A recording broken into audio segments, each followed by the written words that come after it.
for cold cases, for families who stopped believing the truth would ever surface.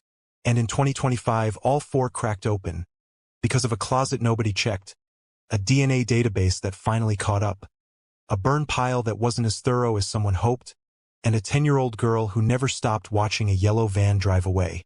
If you love true crime that actually gets solved, hit like, subscribe, and share this with someone who needs to hear how these broke. Because case number 3 still isn't over. August 12, 1991. Miller County, Arkansas. Deputies arrive at a home near the intersection of Highway 82 and County Road 78 to find 34-year-old Billie Jean Letterman on her living room floor, shot in the head. The original investigation was thorough, good interviews, a solid case file, but it stalled waiting on the state crime lab. Then it just sat there for 32 years. In 2021, a routine audit of the Arkansas Crime Lab uncovered a backlog of evidence that had never been processed, Billie Jean's case among it. Once it came back in 2023, investigators reopened the file, and 2 true crime podcasters who'd been digging into the case independently added new pressure. The long-standing theory had always been that Billie Jean took her own life. Her daughter Ashley, 6 years old the night it happened, never accepted that. She says she saw who did it. On October 15, 2025, an arrest warrant went out for Michael Letterman, Billie Jean's husband. He turned himself in, was interviewed, and was booked into the Miller County Jail. Here's what makes this one sting. The evidence that finally cracked the case had been sitting in a box, in a closet, in a storage room the entire time, a few feet from a sheriff's desk. Nobody lost it. Nobody hid it. Nobody looked. The ballistics told a different story than suicide ever could. The medical examiner found the shot came from 6 to 9 inches away, striking her in the back of the head.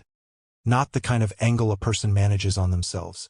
And the medical examiner who signed off on the original findings later resigned amid questions about his work, including failing to document fresh bruises on Billie Jean's neck the night she died.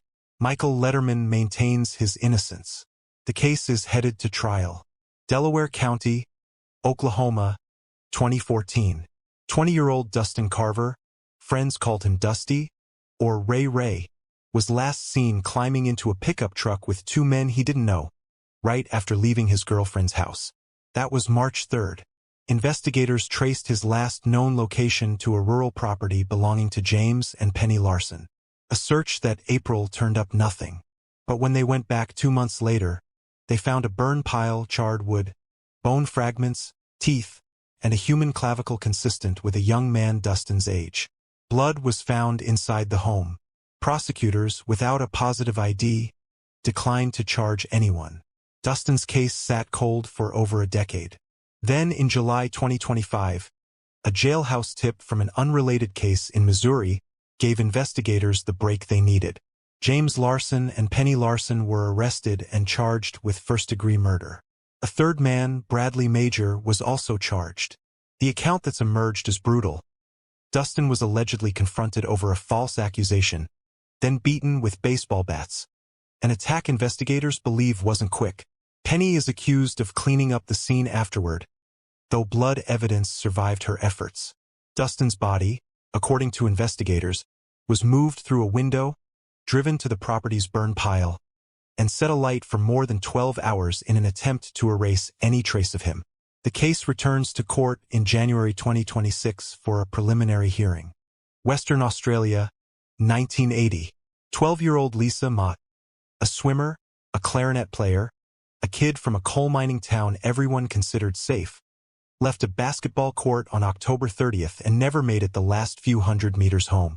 A friend, 10-year-old Susan McMullen, watched her walk toward a parked yellow panel van, turn back toward it as if someone had called her name, and get in. The van drove off. Lisa was never seen again.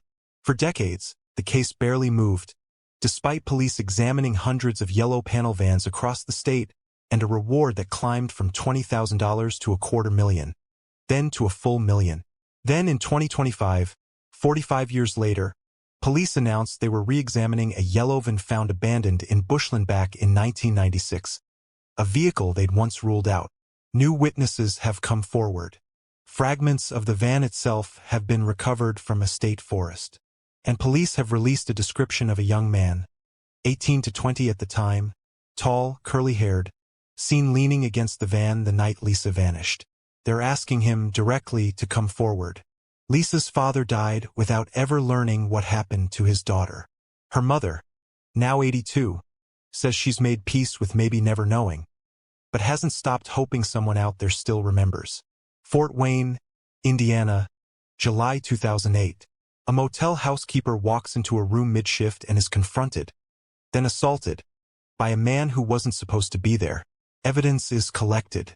A DNA profile is built. It matches no one in any database.